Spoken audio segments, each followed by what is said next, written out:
शादी के तीसरे दिन दुल्हन की मौत। बेडरूम में फंदे से लटका मिला शव। राज खुलने से पहले भाग निकला दूल्हा। पिता ने कहा दहेज की भेंट चढ़ गई बेटी। जी हाँ, तस्वीरें विचलित कर देगी। दुल्हन के जोड़े में फंदे से लटकी यह दुल्हन सुहाग की सेज पर फांसी लगा ली। जिस पिता ने अपनी बेटी को बड़े लाड़ प्यार से पालकर कन्यादान किया, उसे उस सेज पर फंदे से उतारने आना पड़ा। दहेज दानव की लीला कटिहार के प्राणपुर थाना क्षेत्र की है। वैवाहिक रस्म के लिए दो अलग अलग गांव से दूल्हा दुल्हन मरोचा गांव आए। धूमधाम से शादी संपन्न हुई। वैवाहिक रस्म के बाद दहेज की डिमांड अधूरी रह गई। फिर भी दुल्हन की विदाई हुई, पर उस पिता को क्या पता था कि वो अपनी बेटी को आखिरी मर्तबा जिंदा देख रही हैं। जिस खुशी के साथ वो अपनी बेटी को विदा कर रहे हैं, वो खुशियां 2 दिनों में ही मातम में बदल जाएगी।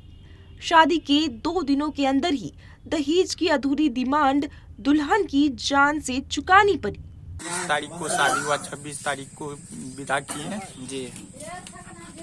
उसके बाद कुछ दहेज के कारण जो है कि मेरा लड़की को टॉर्चर किया गया जी, जिसके कारण जो है कि वो हत्या किया।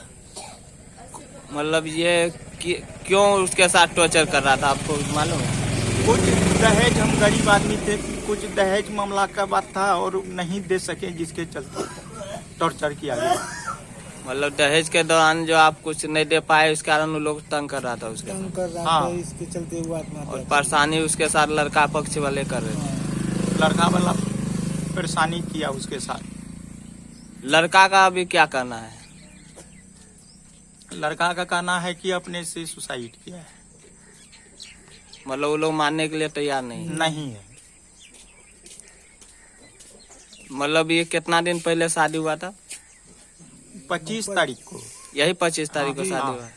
और ये इतना जल्दी मतलब डेट कर गया, मतलब कुछ तो कारण होगा उसके साथ। मतलब आप लोग अगल बगल से बात किए थे, आस पड़ोस से बात हुआ है?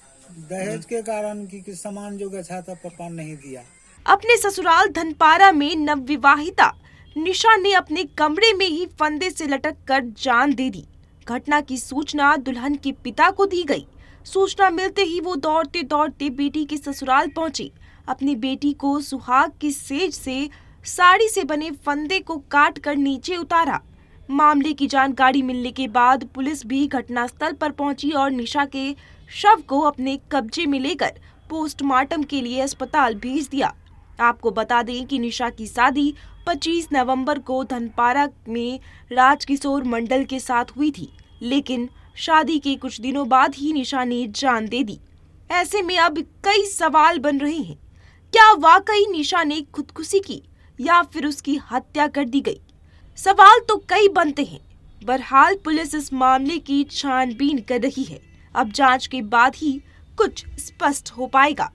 देशवा न्यूज के लिए कटिहार से नीरज झा की रिपोर्ट। सिर्फ खबर दिखाना देशवा न्यूज का मकसद नहीं। देशवा न्यूज की कोशिश है कि समाज की सूरत बदलनी चाहिए। देशवा न्यूज पर वीडियो देखने के लिए लाइक करें, सब्सक्राइब करें, साथ ही बेल आइकन दबाना न भूलें।